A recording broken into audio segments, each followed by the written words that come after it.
सासू माँ आप नहीं समझेंगी, पता नहीं मेरे साथ ही ऐसा क्यों होता है। नूतन कपड़े को तह लगाते हुए बड़बड़ कर रही थी। सामने बैठा नूतन का पति प्रफुल्ल सब सुन रहा था। पत्नी के गुस्से को देखते हुए प्रफुल्ल उसे बीच में रोकते हुए कहता है, क्या हुआ मेरी झांसी की रानी, आज किसने मेरी मल्लिका का मूड खराब कर दिया। प्रफुल्ल के इतना कहते ही नूतन के गुस्से का गुब्बार फूट पड़ा और जो भी था दिल में वो जुबां पर आ गई।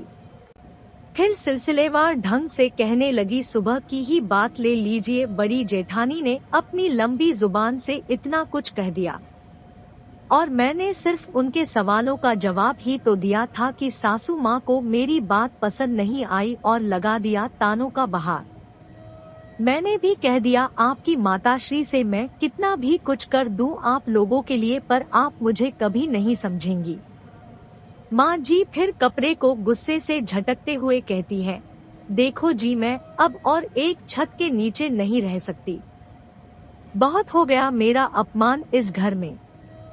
अरे आपकी भाभी दिन भर काम से नदारत रहती है, ऊपर से आए दिन उनकी किट्टी का ऑर्डर। मैं क्या उनकी नौकरानी हूँ जो बना बना कर खिलाती रहूंगी। खुद तो दोनों सास बहू बन ठान के बैठ जाती है और मैं पसीने से लथपथ रसोई में अपना खून सुखाती हूँ। इतना सब करने के बाद भी आपकी माताश्री पता नहीं क्यों मुझे कभी अपनी बहू माना ही नहीं। हर चीज में नुक्स निकलती रहती है।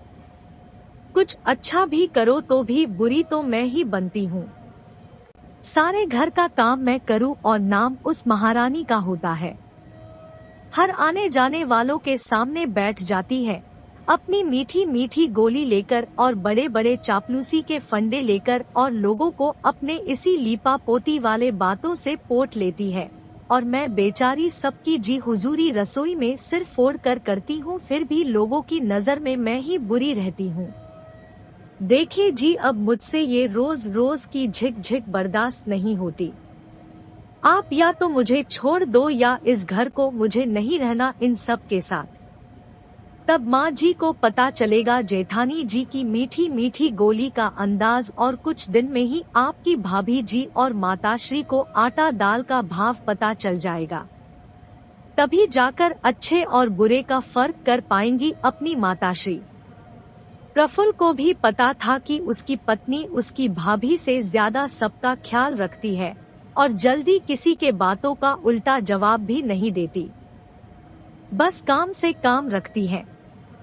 पर उसकी भाभी जूही नूतन के बिल्कुल विपरीत स्वभाव की थी। वो सबको दिखाने के हिसाब से मीठा मीठा बोलकर सबको अपने वश में कर लेती और जब काम की बारी आती तो अपने लंबे जुबान से नूतन को घायल कर देती थी ताकि नूतन को ही रसोई का सारा काम करना पड़े। जूही के इस अंदाज से प्रफुल्ल पूरी तरह से वाकिफ था। जब जूही की शादी हुई थी तब दो नौकर थे घर में जो सारा दिन घर का काम करते थे और भाभी जूही टांग पर टांग चढ़ाकर लंबी लंबी बातें किया करती थी।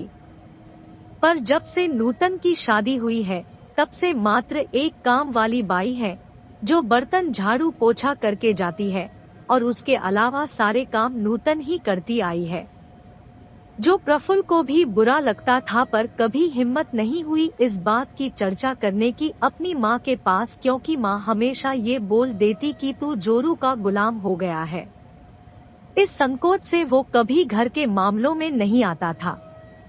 पर अब रोज का किट किट प्रफुल्ल के लिए भी सिर दर्द बनते जा रहा था।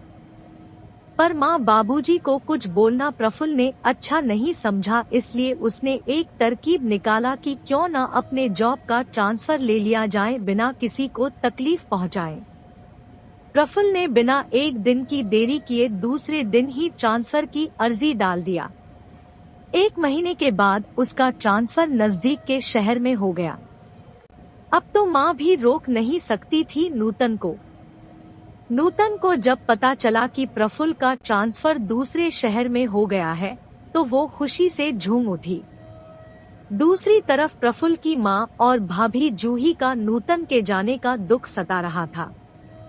अब तो जूही की बनी बनाई खूबसूरत मीनार ढहने वाली थी। वो सोच सोच के परेशान थी कि अब घर की सारी जिम्मेदारी उसके कंधे पर आ जाएगी और उसका बनना ठानना सब खत्म हो जाएगा। जूही ने बहुत कोशिश की नूतन को रोकने की, पर प्रफुल्ल ने ये बोलकर सबका मुंह बंद कर दिया कि अगर नूतन यहाँ रही तो उसके खाने पीने का क्या होगा, और अगर खाना पीना अच्छा नहीं रहा तो वो बीमार पड़ जाएगा। इस तरह नूतन और प्रफुल्ल उस घर को छोड़कर अपने किराए के मकान में शिफ्ट हो गया और यहाँ जूही और माँ का हर दिन तू मैं होने लगा। समय के साथ सासू माँ को भी नूतन और जूही में फर्क समझ आने लगा था, पर अब करती भी क्या जब चिड़िया चुग गई खेत। आपको कहानी कैसी लगी जरूर बताइएगा और पसंद आए तो लाइक, कमेंट और शेयर करें।